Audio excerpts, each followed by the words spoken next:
Halo teman-teman pencinta filsafat dan pemirsa Gagas Makna. Saya yakin teman-teman familiar atau mengikuti kasus atau isu rasisme yang muncul di media sosial, terutama dalam kasus Pak Ambrosius Nababan versus Natalius Pigai. Kita tahu bahwa Pak Ambrosius Nababan memposting sesuatu di Facebooknya yang kemudian dianggap sebagai penghinaan rasis terhadap saudara Natalius Pigai. Nah, dari peristiwa ini kita disadarkan bahwa ternyata di Republik ini kita menghadapi problem rasisme yang cukup serius kalau kita mengikuti berita-berita di hari-hari sebelumnya atau di tahun-tahun sebelumnya. Maka isu-isu seperti ini seringkali juga muncul. Nah, rasisme sendiri atau perlakuan atau sifat atau sikap rasis sendiri itu dapat berhubungan dengan suku, dengan agama, dengan gender, dengan ideologi, dengan problem sosial politik, sosial ekonomi, pendidikan, atau juga fisik, atau bahkan juga yang paling sering adalah warna kulit dan sebagainya. Nah, dari sini kemudian saya tergelitik untuk mencoba memberikan uraian singkat mengenai rasisme. Karena itu dalam video ini saya mencoba membahas kurang lebih 30-an menit mengenai isu ini. Saya akan menjawab pertanyaan apa itu rasisme dan apakah yang harus kita lakukan untuk menghindarkan diri kita dan menghindarkan masyarakat kita dari perilaku-perilaku yang rasis. Nah, saya menyiapkan video ini dan saya akan presentasikan dalam waktu kurang lebih 20-an sampai 30 menit. Mari kita mengikuti video saya selanjutnya.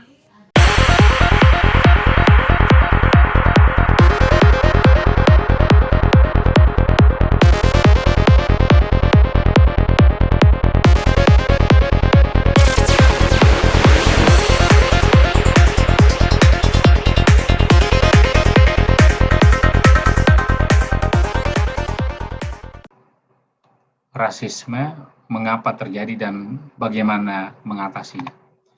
Nah, kita tahu rasisme itu berkembang dan berevolusi. Nah, mari kita pegang ini dulu, berkembang dan berevolusi.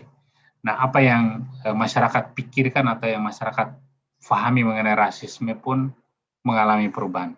Termasuk di dalamnya adalah perubahan ke arah yang lebih positif.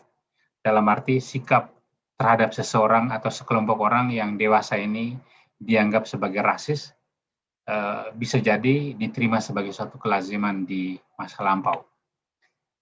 Misalnya dalam kasus stereotyping. Sebenarnya stereotyping itu bentuk rasisme yang ekstrim, yang merendahkan, dan itu didasarkan atas atribut tertentu, dan itu diasalkan atau dirujuk, dikembalikan kepada kelompok tertentu, kelompok sosial tertentu.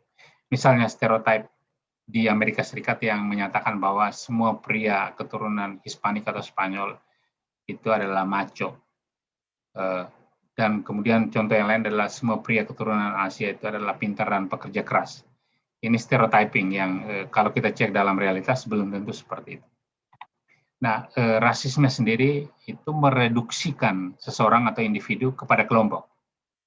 Nah, di dalam konteks ini tak seorang pun dalam kelompok itu yang dilihat atau dianggap sebagai individu. Jadi sebetulnya ini sesuatu yang buruk, teman-teman.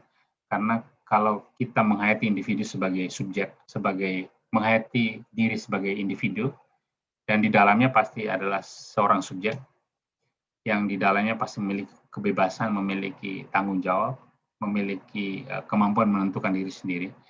Nah, dalam konteks rasisme itu atribut-atribut atau keunggulan individu itu tidak dianggap. Kita seakan-akan dikembalikan kepada komunitas, kelompok sosial tempat di mana kita berasal, dan itu kan sesuatu yang merendahkan secara individu.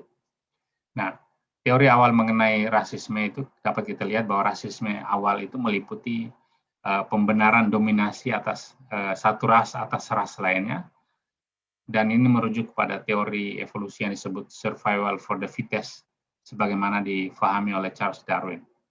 Nah, teman-teman, menurut teori ini ada keuntungan tertentu yang dapat diperoleh dari perilaku rasis terhadap kelompok lain. Nah, keuntungan yang dimaksud adalah keuntungan dalam hal kebertahanan hidup. Jadi seakan-akan kalau kelompok atau kalau kita bersifat rasis dan merendahkan atau menghina kelompok lain, itu menunjukkan keunggulan kita dalam konteks kebertahanan hidup dalam teori evolusi. Nah, meskipun demikian, kalau kita merujuk ke penelitian Taylor dalam The Psychology of Racism dalam Psychology Today yang terbit tahun 2018, di sana Taylor menunjukkan bahwa masyarakat tribal modern yang hidup dari berburu dan mengumpulkan makanan, ternyata dalam masyarakat tersebut, kalau kita merujuk ke teori evolusi survival for the fittest tadi, yang menekankan keunggulan kelompok, ternyata menurut penelitian ini ditemukan bahwa masyarakat berburu dan mengumpulkan makanan pada era lebih modern itu ternyata dalam hidup mereka tidak mengeksklusikan orang lain. Nah, dengan begitu maka berdasarkan penemuan ini, teori evolusi tadi tentang keunggulan etnik dan ras itu gugur dengan sendirinya. Itu kira-kira dasar pemikirannya. Nah, lalu kita lihat dari perspektif psikologi ras yang mengemukakan sebuah teori yang menegaskan adanya perbedaan otak atau perbedaan brain di antara berbagai ras, dan bahwa adanya perbedaan hasil tes intelijensi dan adanya segregasi sosial, itu mendukung teori ini. Dalam penelitian Robert Hess dan Rizzo yang terbit dalam American Psychologist tahun 2020, itu juga menggarisbawahi problem yang sama.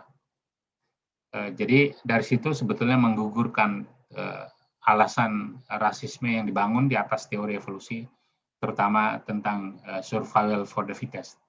Nah, teman-teman, di tahun 1954, psikolog Amerika Serikat Gordon Allport, saya kira ini kita kenal, sangat terkenal, mengatakan dalam bukunya The Nature of Prejudice, itu bahwa manusia ternyata menggunakan kategori dalam memahami dunia mereka dengan lebih baik, dan bahwa rasisme itu adalah artefak dari proses berpikir manusia semacam ini. Jadi dengan kata lain, sebetulnya kecenderungan rasisme itu adalah bagian, seakan-akan menjadi bagian dari atribut kita sebagai individu dalam konteks pemikiran Allport ini.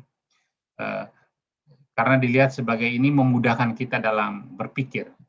Ambil contoh sederhana, kalau kita ada di keramaian dan kemudian kita tidak mengenal siapa-siapa, maka yang lebih gampang adalah kita mengidentifikasi kelompok tertentu berdasarkan ras tertentu.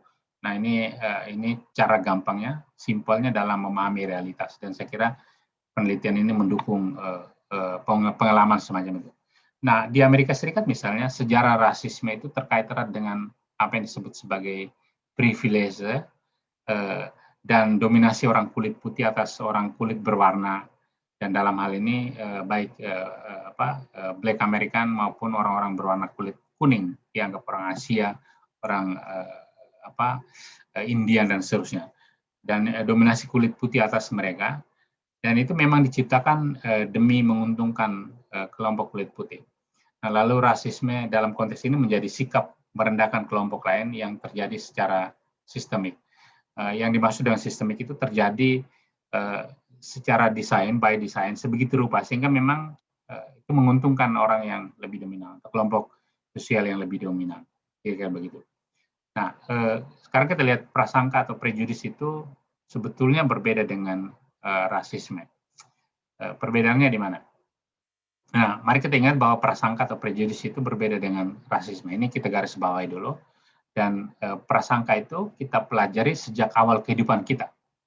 Dan biasanya dalam cara yang halus dan tidak kita sadari. Saya kira iya ya.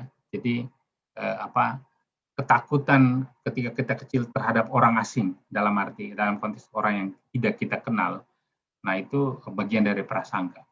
Nah, misalnya polisi memiliki prasangka bahwa orang kulit hitam itu cenderung terlibat dalam tindakan kejahatan. Dalam arti tertentu ini wajar karena mungkin karena dari statistik itu yang terlibat dalam kejahatan itu saking banyaknya orang berkulit hitam, maka seakan-akan digeneralisasi sedemikian rupa sehingga menimbulkan prasangka bahwa pasti orang kulit hitam ini adalah orang yang berpotensi menimbulkan keonaran dan kejahatan. Nah, prasangka ini akan mempengaruhi perilaku polisi tersebut dalam cara yang sering tidak disadari, dan itu mempengaruhi relasi antar individu.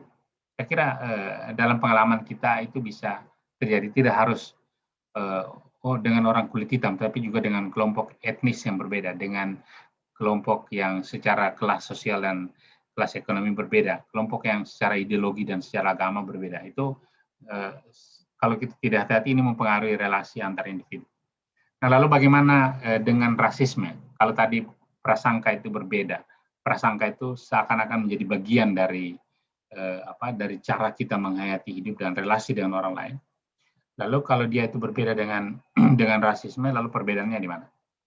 Nah, teman-teman perhatikan bahwa rasisme itu ternyata secara langsung diarahkan ke kelompok tertentu dan umumnya itu sangat berlebihan. Misalnya, dalam konteks di mana sekolah menolak menerima anak-anak dari suku tertentu atau dari etnis tertentu atau dari kelas sosial tertentu. Nah, ini perilaku ini langsung diarahkan ke kelompok tertentu dan persis disitulah problemnya. Nah, lalu prasangka tentu harus dikatakan dapat berkembang menjadi rasisme dengan kondisi jika perilaku merendahkan kelompok lain itu bersifat berlebihan dan merendahkan. Dan umumnya terjadi karena keadaan sosial atau masyarakat itu sudah terbelah. Nah, teman-teman, dalam konteks ini sebetulnya kita juga, ini menjadi peringatan bagi kita kalau masyarakat kita terbelah, misalnya let's say keterbelahan atau segregasi sosial di Indonesia terjadi begitu tajam karena perbedaan pilihan politik, atau terjadi karena perbedaan agama, terjadi karena perbedaan status sosial dan ekonomi dan seterusnya. Segregasi seperti ini itu menjadi lahan yang subur untuk timbulnya atau terjadinya atau dipraktekannya rasisme, dan ini berbahaya. Nah, sekarang alasan adanya rasisme, mengapa rasisme itu ada? Perhatikan, sudah dikatakan, saya sudah mengatakan sebelumnya bahwa rasisme itu berhubungan dengan kebertahanan hidup suatu kelompok dalam evolusi sebagaimana dimaksud oleh Charles Darwin dalam Survival for the Fittest.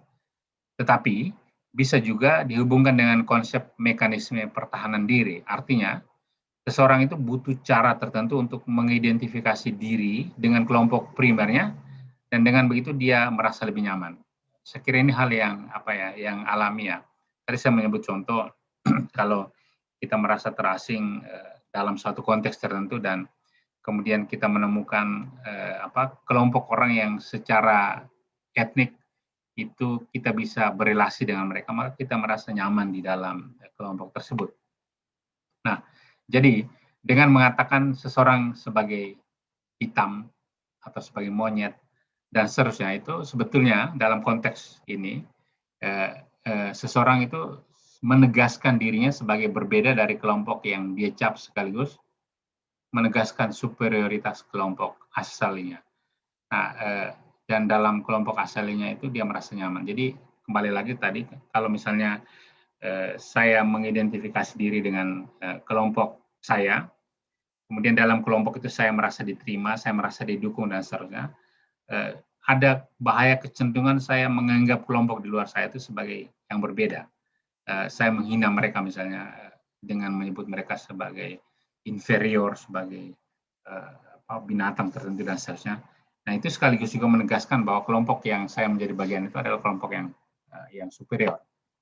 Nah, sekarang beberapa alasan terjadinya rasisme itu dapat ditunjukkan, dan ini sangat konseptual. Yang pertama, adanya insekuritas pribadi atau personal insecurity. Orang yang merasa belum nyaman dengan dirinya sendiri itu bisa mengandung bahaya untuk menjadi rasis.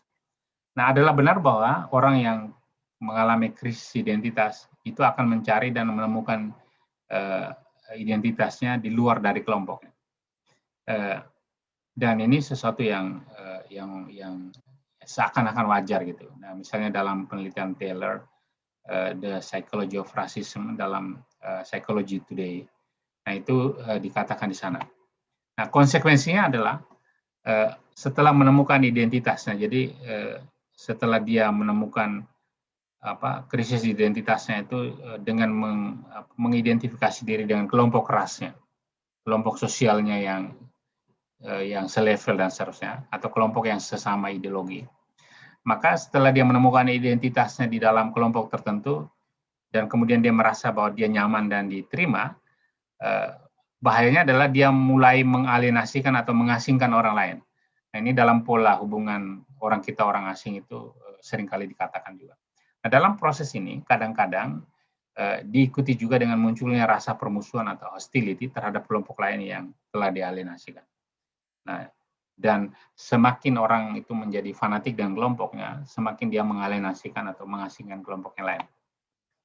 Nah, adalah hal yang sangat alamiah ketika seseorang merasa nyaman di dalam sebuah kelompok dan kemudian merasa berada di sekeliling orang-orang yang memiliki cara berpikir yang sama. Nah, kemudian merendahkan kelompok lain itu tampak menjadi hal yang wajar dalam keadaan semacam ini. Jadi ini menjadi peringatan bagi kita, hati-hati. Alasan kedua mengapa terjadi rasisme adalah kurang atau rendahnya sikap bela rasa atau compassion. Apa yang dimaksud? Nah, perilaku mengasingkan atau mengeksklusikan atau memisahkan kelompok lain dari kelompok kita, itu pada akhirnya akan membuat seseorang itu memiliki sikap yang kurang berbelas kasih, kurang memiliki empati dan simpati kepada kelompok lain. Orang mulai bersikap belas kasih dan empati hanya kepada kelompoknya saja. Nah, ini eksklusivitas mulai terjadi. Nah, misalnya ada seruan memberi bantuan kepada kelompok masyarakat karena bencana alam. Nah, orang dapat bersikap kurang berbelas kasih dan kurang empati jika memosisikan kelompok masyarakat yang terkena bencana alam itu sebagai orang lain, orang asing, orang yang berbeda secara etnik, kultural, agama, atau orang-orang yang non jauh di sana. Nah, ini menjadi hal yang tidak hanya serius tetapi sangat berbahaya.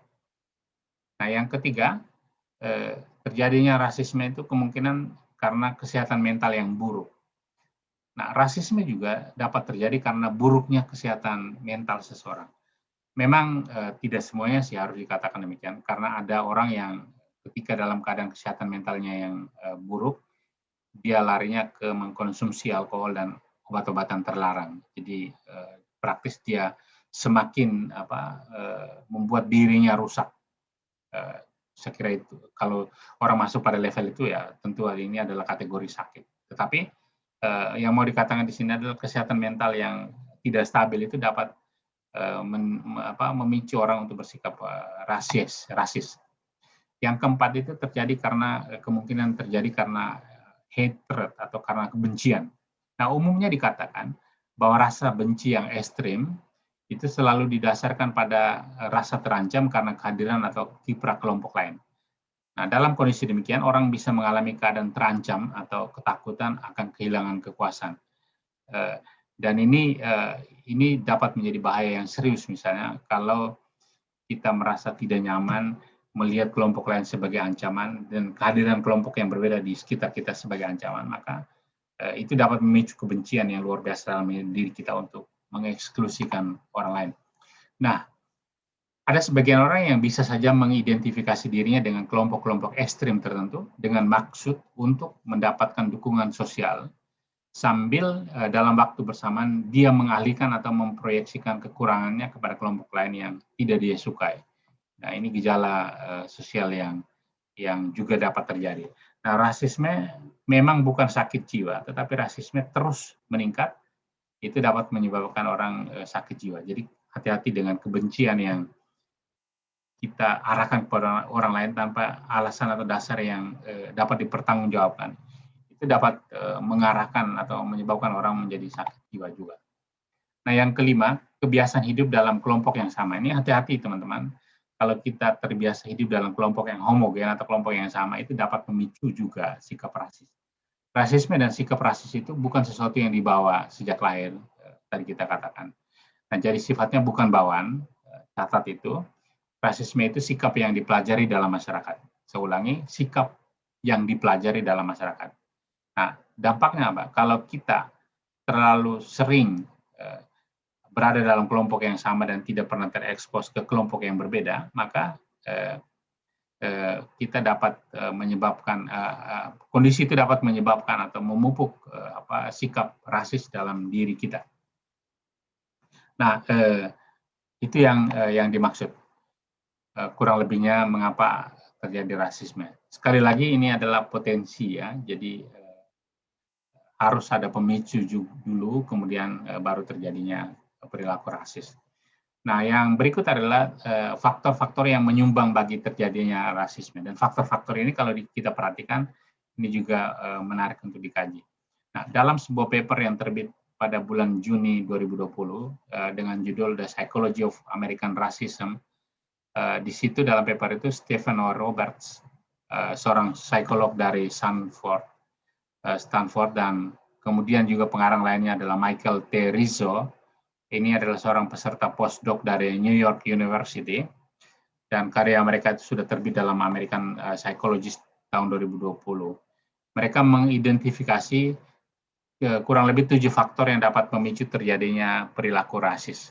Dan kita lihat secara singkat satu persatu. Nah, yang pertama adalah kebiasaan mengelompokkan orang lain.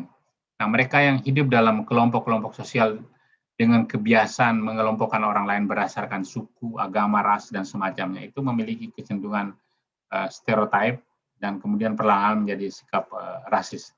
Nah, dalam jangka waktu yang lama memang kecenderungan ini akan mengarah kepada segregasi, keterbelahan sosial, kemudian faksi sosial, dan kemudian rasisme. Nah, faktor yang kedua itu terjadinya faksi-faksi. Nah, kebiasaan mengelompokkan orang itu akan menciptakan faksi-faksi dalam masyarakat. Nah, dalam masyarakat yang tersekat-sekat, orang tidak hanya mengidentifikasi diri dengan satu kelompok tertentu, tetapi juga bersikap sebegitu rupa agar menyenangkan kelompoknya. Nah, lagi-lagi ini hal yang wajar, supaya diterima dalam kelompok itu, maka saya menyesuaikan diri dan berperilaku menyenangkan kelompok. Nah, bagian dari upaya menyenangkan kelompoknya adalah sikap rasis dan permusuhan dengan kelompok lain. Sesuatu yang dapat saja terjadi. Nah, faktor yang ketiga, segregasi.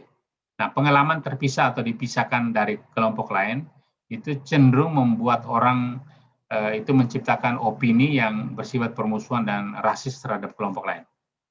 Nah, teman-teman, lebih parah lagi jika segregasi sosial itu didasarkan atas ras. Nah, misalnya kelompok masyarakat berkulit tertentu, berwarna kulit tertentu atau beragama tertentu itu tinggal di daerah yang sama atau dipisahkan dengan kelompok yang lain yang berbeda. Nah, inilah segregasi sosial yang memperkuat rasa permusuhan dan rasisme. Nah, dalam konteks sejarah misalnya kita melihat segregasi sosial yang tajam itu misalnya dalam politik apartheid di Afrika Selatan atau dalam problem rasisme di sejarah Amerika Serikat. Ini contoh segregasi sosial yang tajam itu. Nah, yang faktor yang lain adalah hierarki. Nah, sistem hierarki itu bisa membuat seseorang atau sekelompok orang memiliki kekuasaan atas kelompok lain. Nah, misalnya hierarki sosial berdasarkan kekayaan. Jadi seakan-akan orang yang kaya itu memiliki posisi sosial yang lebih tinggi daripada orang yang miskin. Atau berdasarkan profesi, misalnya profesi dokter kah, lawyer kah, atau profesi yang lain itu dianggap lebih tinggi dari profesi yang lain. Nah, ini secara hierarkis itu dapat berbahaya karena dapat menjadi faktor yang memicu rasisme. Nah, masyarakat hierarkis atau bertingkat dalam sistem kasta misalnya itu memicu sikap rasisme terhadap kelompok lain. Nah, faktor yang kelima itu faktor kekuasaan. Nah, kekuasaan itu kita tahu memberi keuntungan pada kelompok tertentu dalam menciptakan sistem masyarakat dan sistem sosial yang menguntungkan kelompoknya. Nah, lebih berbahaya lagi jika kekuasaan itu dipegang oleh kelompok dengan latar belakang etnik, kultural, agama, kelas sosial yang sama, dominasi kelas sosial yang sama. Jadi dalam diskursus mengenai demokrasi, misalnya kita tahu salah satu bahaya demokrasi itu adalah misalnya berkuasanya orang-orang kaya. Elit politik yang didominasi dan dikuasai oleh mereka yang memiliki kekayaan secara ekonomi itu dapat membahayakan demokrasi karena dapat menutup peluang bagi partisipasi publik, terutama dari kelompok-kelompok golongan ekonomi menengah, golongan ekonomi bawah, dan seterusnya. Apalagi kalau misalnya kekuasaan itu dapat dibeli dengan uang. Ini hanya contoh betapa kekuasaan itu dapat memicu terjadinya rasisme. Nah, faktor keenam itu adalah media. Ternyata media dapat memicu terjadinya rasisme. Media memiliki peran besar dalam membentuk sikap rasisme. Nah, ini terjadi ketika orang atau kelompok sosial tertentu itu menguasai media massa, koran kah, televisi kah, film kah, dan sebagainya, lalu menciptakan nilai-nilai tertentu yang bersumber pada nilai kelompok yang dominan. Nah, dalam konteks ini, kita sebagai pengguna, pemirsa atau pembaca itu perlahan-lahan mengidentifikasi diri dengan nilai-nilai yang ditawarkan oleh kelompok tersebut yang menguasai media, supaya dianggap sebagai bagian dari kelompok yang dominan tersebut. Atau sikap yang lain adalah kita menolak sama sekali. Nah, dalam arti itu, dominasi nilai-nilai, cara pandang dunia dan semacamnya yang disebarkan melalui media itu cenderung diterima dan dianggap sebagai hal yang lazim, apalagi kalau itu terjadi dalam waktu yang lama, bertahun-tahun dan seterusnya. Nah, itu orang memupuk dalam dirinya seakan-akan itu suatu kelaziman. Padahal itu adalah perilaku rasis. Sikap demikian itu dapat memicu terjadinya perilaku rasis. Dan yang ketujuh adalah sikap pasif atau pasisme. Sikap pasif masyarakat dan tidak memprotes praktik-praktik rasis dalam masyarakat itu justru dapat melanggengkan perilaku rasis. Nah, jadi dalam konteks kita perilaku rasis yang saya sebutkan di awal, nah, harusnya kita bersikap lebih aktif, memprotes, melaporkan ke penegak hukum dan seterusnya. Itu sikap yang sudah tepat dalam komunitas atau dalam masyarakat yang demokratis. Nah, sekarang di bagian-bagian terakhir dari presentasi saya ini saya akan sedikit menyinggung mengenai bagaimana cara kita mencegah rasisme. Ini sekali lagi ini tawaran-tawaran konseptual yang mudah-mudahan dapat membantu kita untuk menyiasati terjadinya rasisme di negara kita. Nah, cara-cara mencegah rasisme itu bisa beberapa yang bisa disebutkan di sini. Yang pertama, mari kita membangun komunitas yang setara, yaitu yang equal, di mana semua anggotanya terlibat secara setara. Kita tidak membedakan orang karena jenis kelamin atau karena preferensi gender atau karena keadaan ekonomi atau karena suku atau ras tertentu. Yang kedua, nah, alih-alih mengalihkannya atau berpura-pura tidak tahu, lebih baik kita menaruh perhatian yang serius pada masalah rasisme. Jadi tadi saya mengatakan daripada bersikap pasif, kita aktif, kita berusaha untuk mencari jalan keluarnya. Yang ketiga, ketika kita mendengar sikap rasis, sebaiknya kita bertanya alasan pemikiran mereka di balik itu apa. Jadi kalau saya dihina atau diperlakukan secara rasis, saya akan bertanya untuk mengetahui sebetulnya apa yang dia maksud di balik ucapannya itu, dia memaksudkan apa.